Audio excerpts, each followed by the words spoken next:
Captain Kyung walked through the massive halls of Nexus Prime. The walls were so tall he could barely see the ceiling. Strange lights floated in the air without any wires or supports. This was the heart of the Galactic Council, and today was humanity's first official meeting with alien civilizations. Beside him, Ambassador Na-Ri adjusted her formal uniform. She had spent months learning about the different alien species they would meet. The files were thick with warnings about proper behavior and respect protocols. One wrong move could mean war or exile for all of humanity. "Remember, Captain," Nari whispered as they approached the great chamber doors. "We are guests here. They are doing us a favor by even talking to us." Kyung nodded but said nothing. His hand rested on his ceremonial sword, a gift from Earth's military command. It was purely symbolic, of course. No weapons were allowed in the council chambers, but it reminded him of home and the billions of people counting on this meeting. The doors opened with a soft hiss.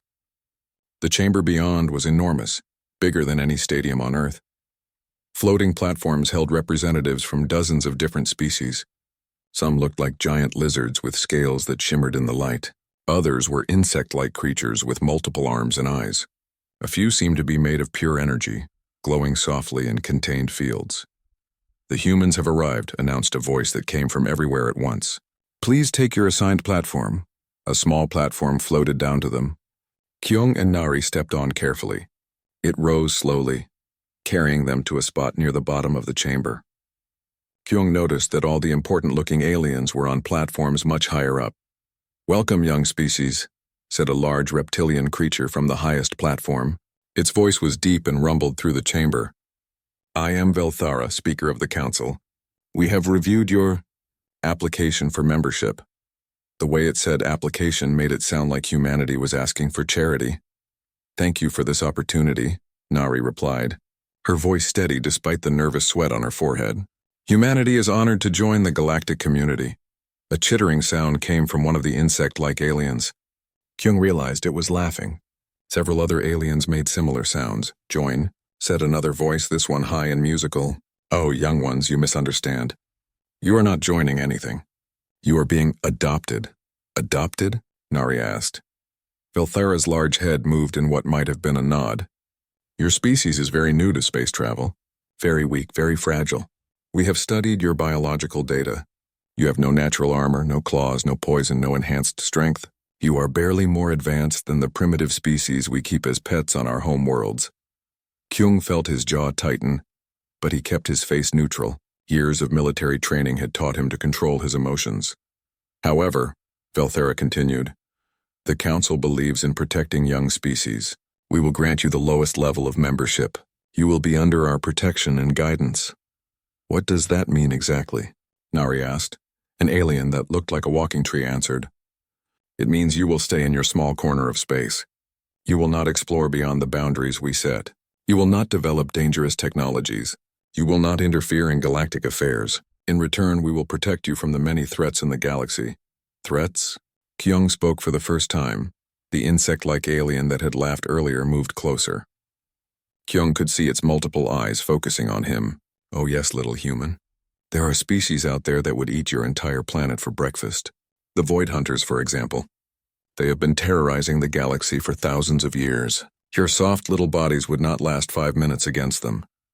But do not worry," Velthara said in a tone that was supposed to be comforting.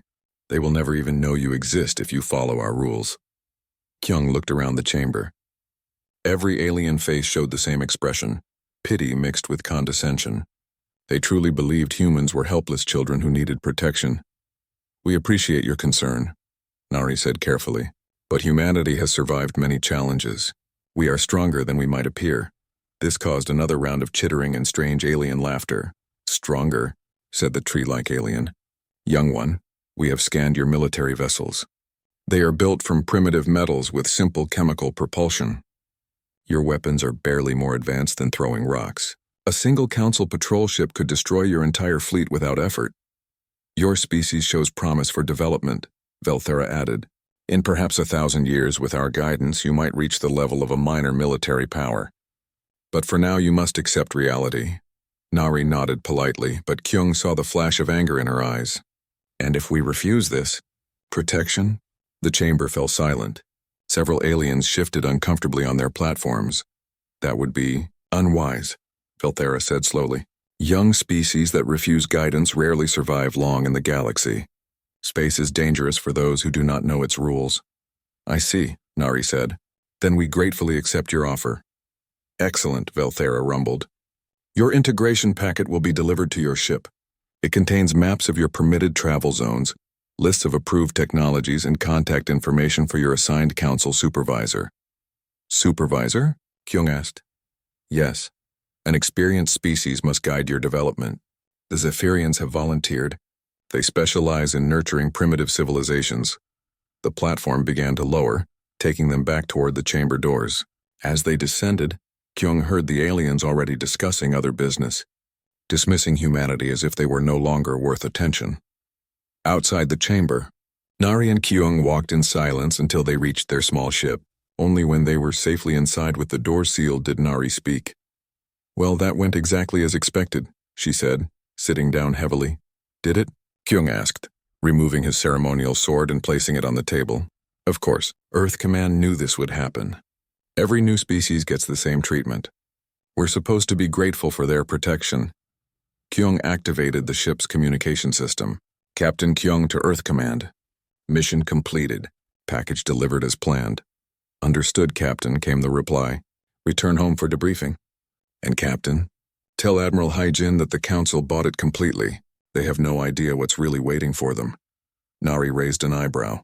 Sometimes I wonder if we're being too subtle with this plan. Kyung smiled for the first time since arriving at Nexus Prime. Don't worry, Ambassador. They'll understand soon enough. The galaxy is about to learn that there's a difference between looking weak and actually being weak. As their ship left the station, neither of them looked back at the massive structure. They had work to do on Earth, and time was running short. The real test would come soon enough. 2 weeks had passed since the meeting at Nexus Prime. Captain Jinwoo stood on the bridge of the exploration vessel Soul's Dream, watching the stars through the main display. His crew was busy mapping a system near the edge of human space, collecting data about planets and resources. Captain, called out Navigation Officer Minho, we're picking up some strange signals from the outer planets. Looks like old mining equipment may be abandoned. Any signs of current activity? Jinwoo asked. Nothing recent. Whatever was here left a long time ago. Jinwoo nodded. Continue the survey. Record everything for the database. They had no way of knowing that their scans were being watched. Deep in the asteroid belt, hidden sensors belonging to the Void Hunters had detected the human ship. To them, any vessel in this region was a threat to their territory. On the Void Hunter command ship, War Chief Kethmore studied the readings with growing anger. His species looked like huge wolves that walked on 2 legs with black fur and razor-sharp claws. Their ships were built for one purpose: destroying enemies. Another Council spy ship? Kethmore growled to his second-in-command. They send their weakest species to test our defenses. How insulting. What are your orders, War Chief? Send a message to the Council. Tell them their pet humans have violated our border. Demand they hand over the crew for punishment. And if they refuse? Kethmore showed his teeth in what might have been a smile. Then we take what we want anyway. The message reached Nexus Prime within hours. Velthara read it 3 times before calling an emergency council session. When the representatives gathered, the tension in the chamber was obvious. The situation is difficult, Velthara announced. The humans have accidentally entered disputed space. The Void Hunters claim this is an invasion of their territory. Surely they understand it was a mistake, said the tree-like alien, whose name was Gruthan. The humans are too primitive to threaten anyone. The Void Hunters do not care about intentions, replied the insect-like representative, Zixandra. They see weakness and want to exploit it.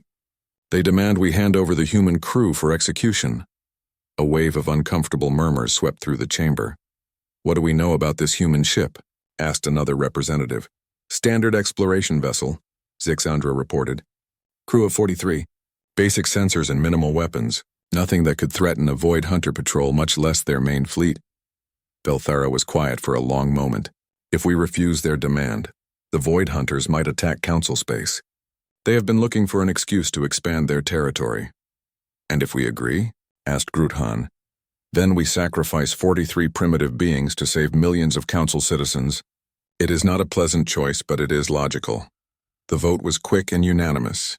The Council would ask Earth to surrender the crew of Soul's Dream to prevent a larger conflict. They drafted a message explaining that this was necessary to maintain galactic peace. On Earth, Admiral Hyojin read the Council's message in her office deep beneath the Pacific Ocean. The room was surrounded by displays showing star maps, fleet positions, and tactical data. She had been expecting something like this. "Admiral," said her aide, Commander Yunji, "the Council is asking us to sacrifice our people to appease the Void Hunters." "I can read, Commander," Hyojin replied calmly. "What is the status of the Deep Space Fleet?" "All ships are ready and waiting for orders. Operation Starfall can begin within 6 hours." Hyojin stood and walked to the main display, which showed a map of known space. Red dots marked Void Hunter territory, while blue dots showed human positions, but there were many more blue dots than the Council knew about. "Send a reply to the Council," she said. "Tell them we understand their position and will handle the situation appropriately." "And our actual response?" "Contact Fleet Command. Tell them the Void Hunters want to meet humanity. Let's not disappoint them." Within hours, ships began moving throughout human space. They emerged from hidden bases on asteroid mining stations, from camouflaged positions near gas giant moons, and from deep space patrol routes the Council had never detected. Captain Donghyun commanded the destroyer Incheon's Fury. His ship was one of 50 vessels converging on the disputed system. Unlike the exploration ships the aliens had seen, these were built for war. Their hulls were dark and angular, covered in armor that could stop most known weapons. "All squadrons report ready," his communications officer announced. "Understood. Begin final approach. Remember, we want them to see us coming." On the bridge of Soul's Dream, Captain Jin Woo received an encrypted message from Earth Command. He read it twice, then smiled. "All hands, this is the captain," he announced over the ship's communication system. "We've received new orders from Earth. We are to continue our mission and ignore any threats from unknown parties. Reinforcements are en route." Navigation Officer Minho looked confused. "Reinforcements? Sir, the nearest Council patrol is days away." "Not Council ships," Jinwoo replied. "Our ships. The Void Hunter fleet arrived first. 20 massive warships dropped out of hyperspace like hungry predators. Their hulls were covered in spikes and weapon ports. They moved toward Soul's Dream in attack formation. "Surrender now," came Kethmore's transmission. "Your Council has abandoned you. Prepare to face the consequences of trespassing in our territory." "This is Captain Jinwoo of the Earth vessel Soul's Dream," came the reply. "We are conducting peaceful exploration in unclaimed space. We have no intention of surrendering to pirates." Kethmore's growl of rage could be heard across all frequencies. "Pirates? You dare insult the greatest warriors in the galaxy? Prepare to die, soft human."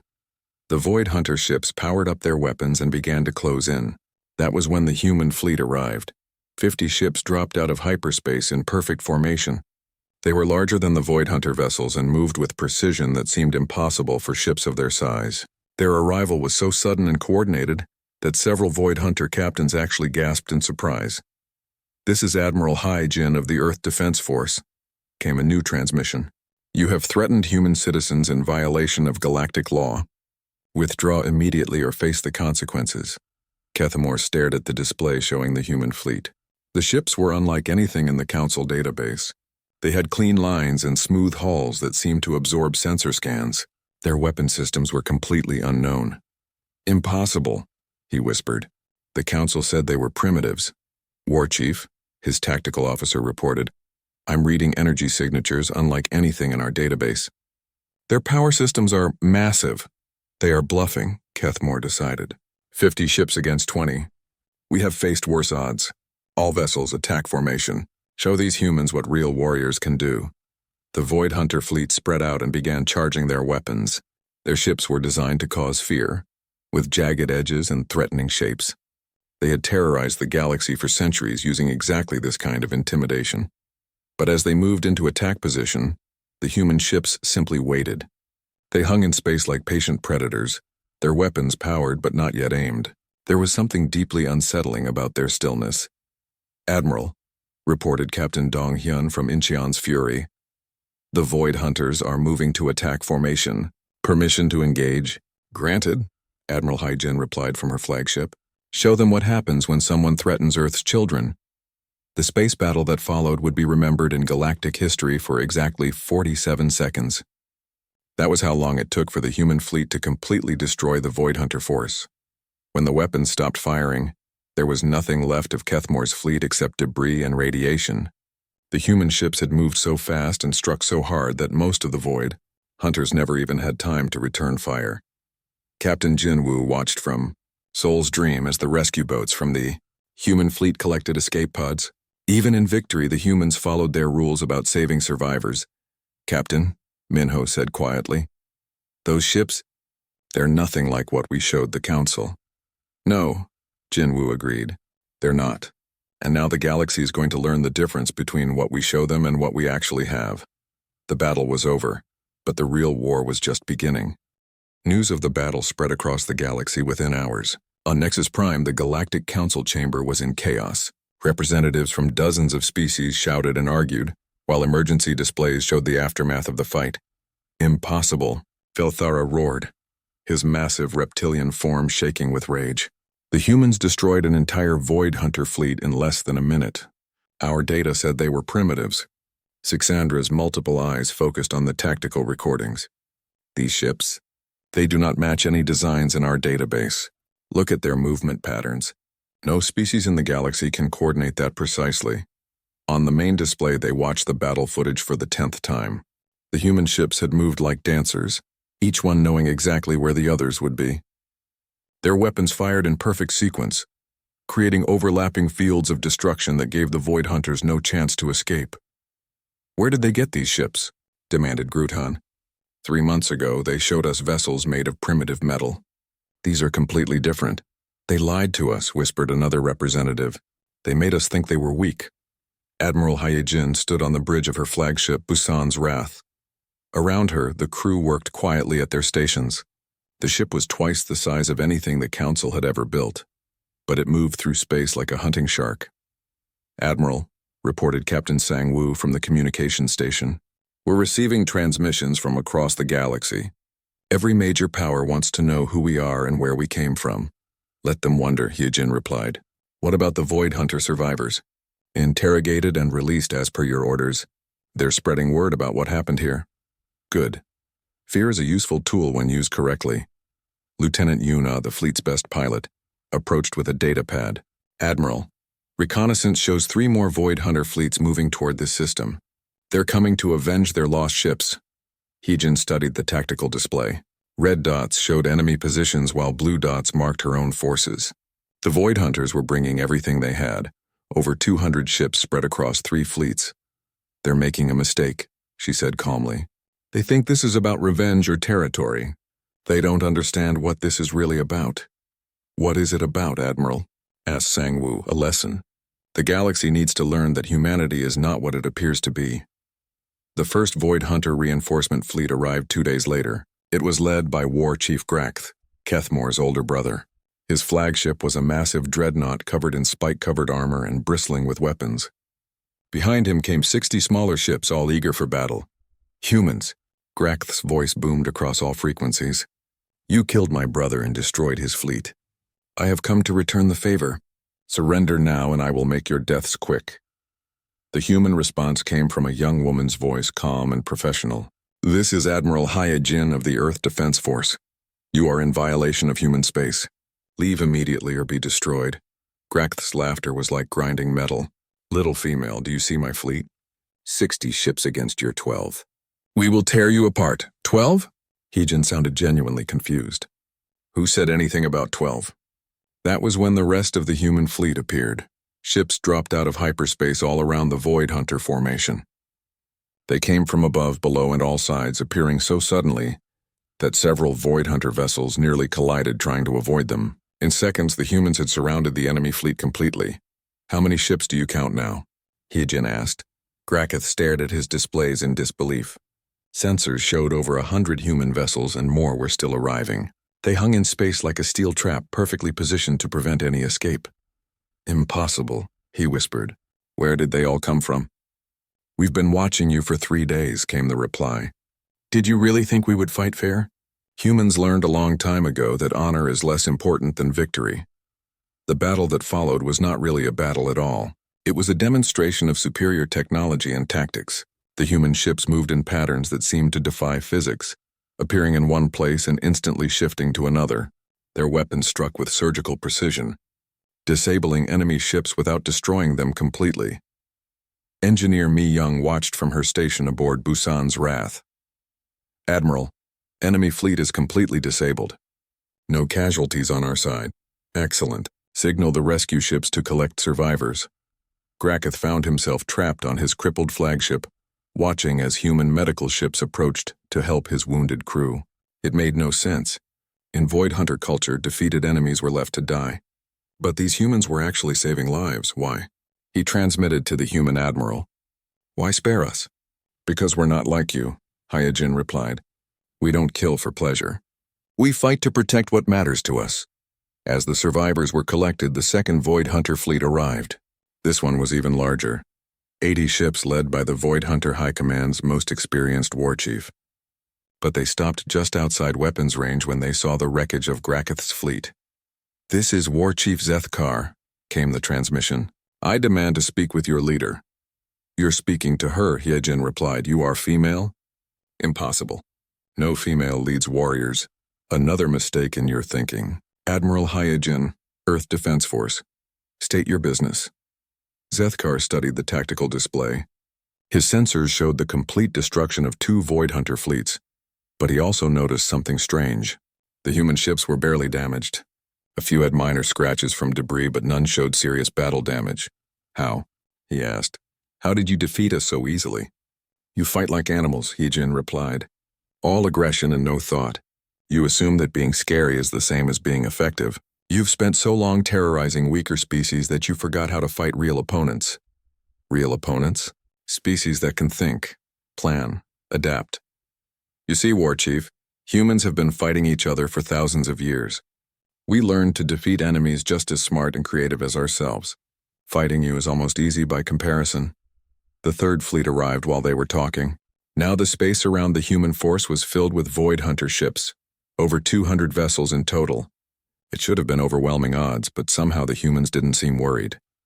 "Last chance," Zethkar transmitted. "Surrender now or face the combined might of the Void Hunter Empire." "Counter-offer," Hyojin replied.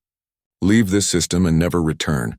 Forget about human space. Find some other galaxy to terrorize, or what?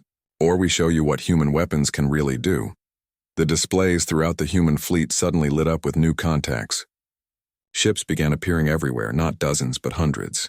They materialized from stealth systems, dropped out of hyperspace, and rose from the gravity wells of nearby planets. In minutes, the human force had grown to over 500 vessels. But these weren't the same ships the Void Hunters had been fighting. These were larger, more advanced, and covered in weapon systems that made no sense according to known physics. Their energy signatures were so massive that they actually distorted space around them. "What are those?" Zethkar whispered. "Those are ships designed to fight the real threats," Hyojin answered. "Things you can't even imagine. Compared to what we usually prepare for, you're just practice." The largest ship was nearly 10 kilometers long and bristled with more weapons than entire Void Hunter fleets. It hung in space like a sleeping giant, its presence making every other vessel look small by comparison. "This is Dreadnought Soul's vengeance," came a new voice. Captain Donghyun commanding. "All Void Hunter vessels have 60 seconds to begin retreat procedures." Zethkar looked around at his fleet. Even combined, they were outnumbered and completely outgunned. Worse, the humans had shown they could appear anywhere, anytime. Fighting them would be suicide. "All fleets," he transmitted, his voice defeated. "Begin withdrawal. Full retreat." As the Void Hunter ships turned and fled, Admiral Hyojin allowed herself a small smile. "Phase 1 complete. Signal Earth Command. The galaxy now knows we exist." "What about Phase 2? Asked Captain Sang-woo. "Phase 2 begins when they realize this was just our local defense force. Wait until they see what we've been building for the real threats." The human fleet watched silently as their enemies disappeared into hyperspace. Around them, space was filled with the debris of 2 destroyed fleets and the testimony of survivors who would spread word of what they had seen. The galaxy had learned its first lesson about humanity. There would be many more to come.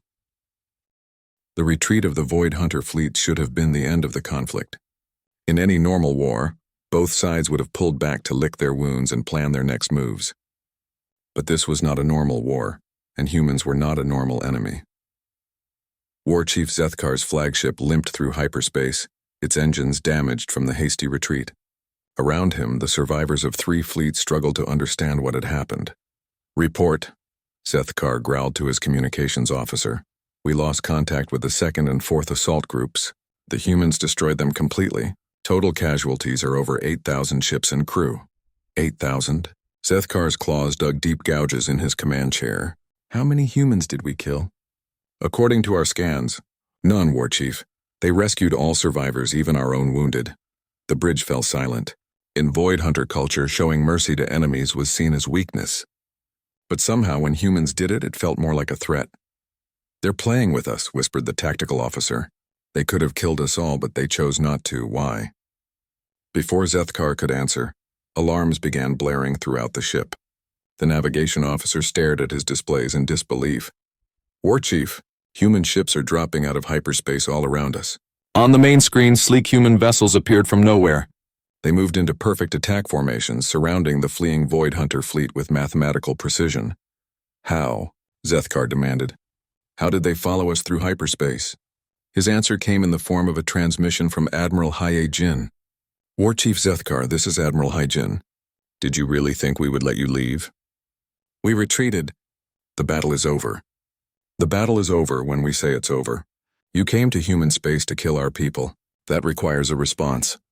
Zethkar's ship shuddered as tractor beams locked onto it. Around him, his entire fleet was being captured with the same efficient precision the humans had shown in battle. "What do you want?" he asked. "Information. The locations of all Void Hunter bases, fleet positions, supply routes, and command structures. Everything." "I will never betray my people." "You misunderstand. We're not asking you to betray anyone. We already know where everything is.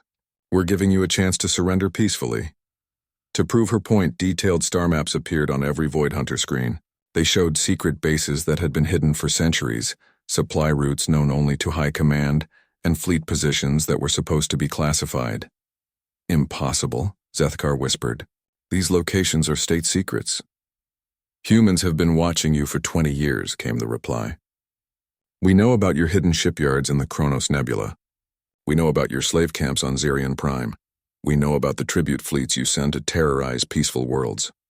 20 years? But you only achieved faster-than-light travel 5 years ago. Another lie. We've had FTL capability for much longer than that. We just didn't see any reason to announce ourselves until we were ready. On Earth, in the deep command bunkers beneath the Pacific Ocean, Admiral Hyejin studied reports from across the galaxy. Commander Yunji stood beside her, holding datapads filled with intelligence updates. "Admiral, Phase 2 is proceeding as planned. Captain Sangwoo's task force has surrounded the main Void Hunter fleet in the Zerion system. Captain Junho's reconnaissance teams have confirmed the locations of their primary bases." "Casualties?" Hyejin asked, minimal. "The Void Hunters are surrendering rather than fighting. It seems our reputation is preceding us," Hyejin nodded. "What about the Council's response?" "They're terrified. Ambassador Nari reports that several species are requesting immediate defense treaties with humanity. They want our protection from other threats. And the Void Hunter civilian populations? As per your orders, we're leaving them alone. Our targets are strictly military installations and fleet assets." This was the part that confused the galaxy most. Human forces were systematically destroying the Void Hunter military, but they left civilian ships and colonies completely untouched. It was a level of precision and restraint that no one had seen before. In the Kronos Nebula, Captain Sangwoo's task force approached the largest Void Hunter shipyard in known space. The facility was massive, capable of building hundreds of warships at once. It should have been heavily defended, but the human ships detected only minimal resistance. "Captain," reported his tactical officer, "the shipyard is requesting permission to surrender." "Granted. Signal the engineering teams to begin facility inspection. We want to know what they were building and how many ships they have in reserve." As human boarding parties secured the shipyard, they made a disturbing discovery. The Void Hunters hadn't just been building warships. They had been preparing for a massive invasion of Council space. Documents showed plans to attack dozens of worlds simultaneously, enslaving entire populations. "Admiral," Sangwoo reported back to Earth Command, You need to see this. The Void Hunters were planning something called Operation Blood Tide. They were going to attack every major council world at once. When? Hyojin asked. According to their timeline, the invasion was supposed to begin next month. We stopped it just in time. Similar discoveries were being made across Void Hunter space: hidden weapons programs, slave breeding facilities, and research into devastating new weapons. The more humans learned, the more they realized how close the galaxy had come to complete disaster. On Nexus Prime, the Galactic Council was in emergency session. Velthara stood before the assembled representatives, his scales pale with stress. The humans have systematically destroyed the Void Hunter military in less than 2 weeks, he announced. Every base, every fleet, every weapons facility, gone. How many human ships were lost? Asked Gruthan. None. They have not suffered a single casualty in the entire campaign. The chamber erupted in shocked murmurs. Some representatives seemed relieved that the Void Hunter threat was over, but others were clearly terrified of what it meant for the balance of power. What do we know about human capabilities? Asked Zixandra. Very little. Our intelligence suggests they have been operating a massive surveillance network throughout the galaxy for decades. They know more about us than we know about ourselves. And their military strength? Unknown. The forces they've deployed appear to be just a fraction of their total capability. Intelligence estimates suggest they have hundreds of worlds under their control, all hidden from our sensors.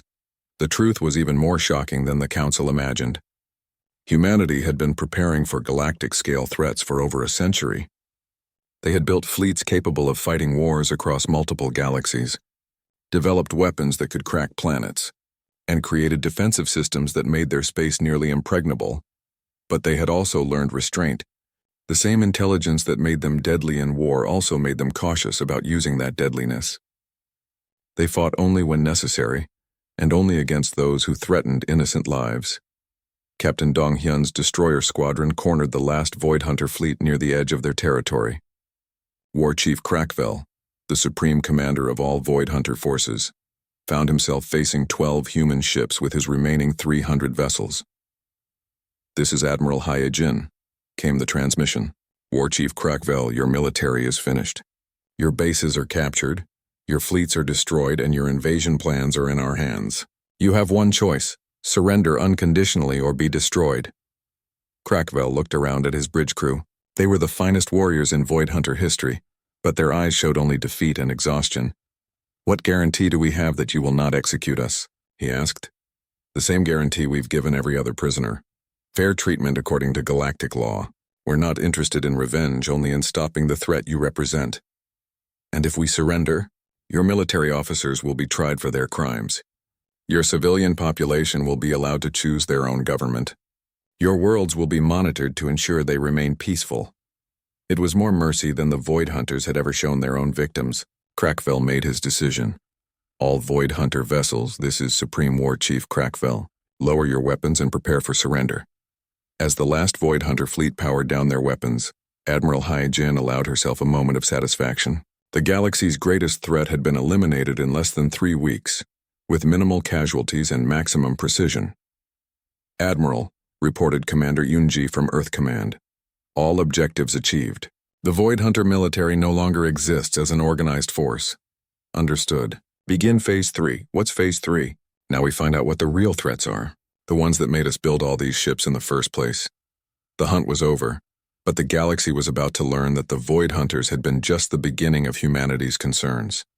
1 month after the end of the Void Hunter threat, the Galactic Council chamber looked very different. The floating platforms had been rearranged, with humanity's delegation now positioned at the same level as the most senior members.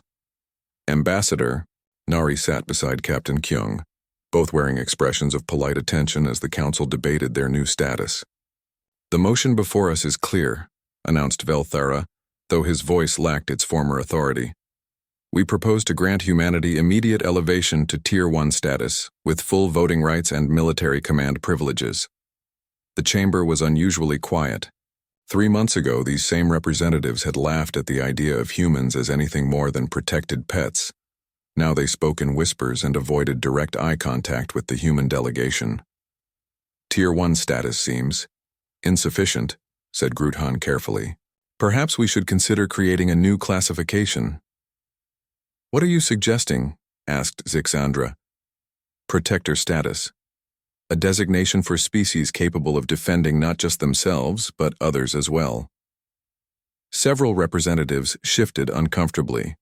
Protector status had never existed because no species had ever demonstrated the ability to single-handedly eliminate galactic-level threats. Until now, Ambassador Nari stood to address the Council. The Earth government appreciates your offer, but we must decline. The chamber erupted in shocked murmurs. Belthara's large eyes widened in surprise. Decline? But why? Because we're not interested in ruling anyone, Nari replied simply. We never were. We just wanted to be left alone to explore and grow as a species. But your military capabilities will remain available to defend innocent life anywhere in the galaxy. That doesn't require special titles or political power. Captain Kyung activated a small device on the table before him. Holographic displays appeared throughout the chamber, showing star maps and fleet positions.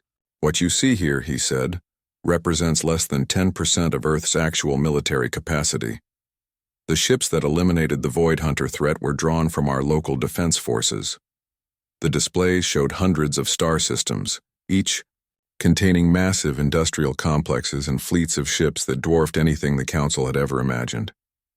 Impossible, whispered one representative. Our sensors have never detected these installations. Your sensors see what we allow them to see, Kyung replied. For the past 50 years, humanity has been preparing for threats far beyond anything the galaxy has experienced. What threats? Belthara asked. The ones that are coming. The holographic display changed, showing deep space observations and energy signatures from beyond the galactic rim. Strange patterns moved in the darkness between galaxies, growing closer with each passing year. We call them the Devourers, Nari explained. They consume entire galaxies, leaving nothing but empty space. Our scientists estimate they will reach the outer systems within 200 years. Why didn't you tell us about this? Demanded Zixandra. Because you weren't ready to hear it. You were too busy fighting each other and maintaining your little political games. The Void Hunters were just a local problem. These are extinction-level threats. Admiral Hai-Jin's voice joined the conversation via communication link from Earth. For the past century, humanity has been building fleets capable of fighting at galactic scale. We've developed weapons that can destroy solar systems and defenses that can protect entire sectors of space. And you built all this in secret? Belthara asked. We learned early that showing our true strength would only create fear and conflict. Better to appear weak until the moment strength is needed. The displays changed again, showing archived footage from the Void Hunter campaign. But now the Council. Members could see details they had missed before. The perfect coordination, the instantaneous communications, the surgical precision of every attack. Every battle was a test, Admiral Hai-Jin continued. We needed to know how our systems would perform against real enemies. The Void Hunters provided that opportunity. You used them as practice? Gruthan sounded appalled. They were planning to enslave half the galaxy. We gave them a quick, clean defeat instead of the slow destruction they deserved. Consider it mercy. Captain Kyung stood and walked to the center of the chamber. The galaxy stands at a crossroads. You can continue with your old ways.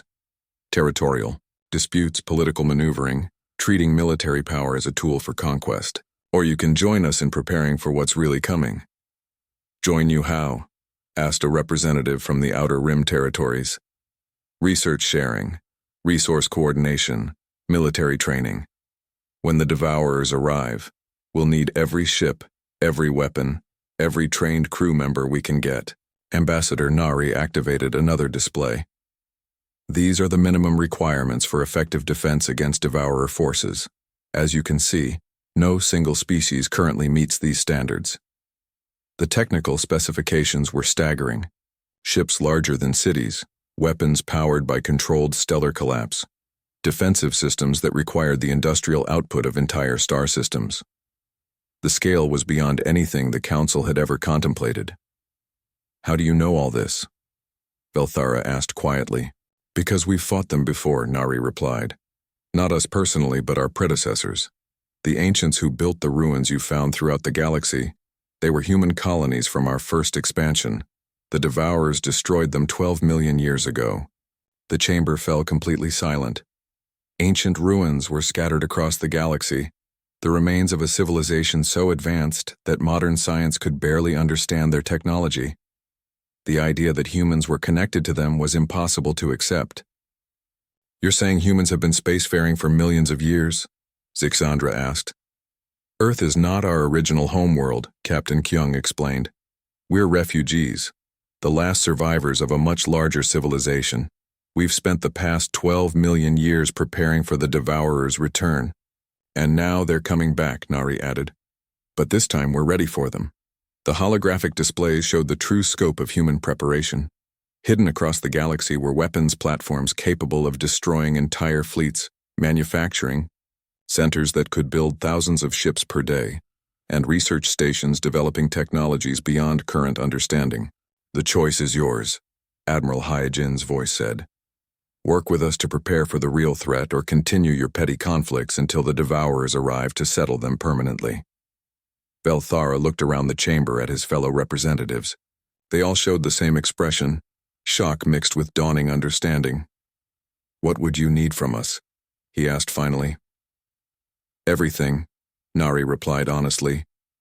Your best scientists, your finest engineers, your bravest warriors, your entire industrial capacity converted to defense production, your political systems reorganized for total war coordination. And in return, survival, and the chance to build something better when the war is over. The vote was unanimous. Every species represented in the council agreed to join humanity's preparation efforts. They had no real choice. The alternative was extinction. As the session ended and representatives filed out to begin the massive reorganization of galactic civilization, Captain Kyung remained behind with Ambassador Nari.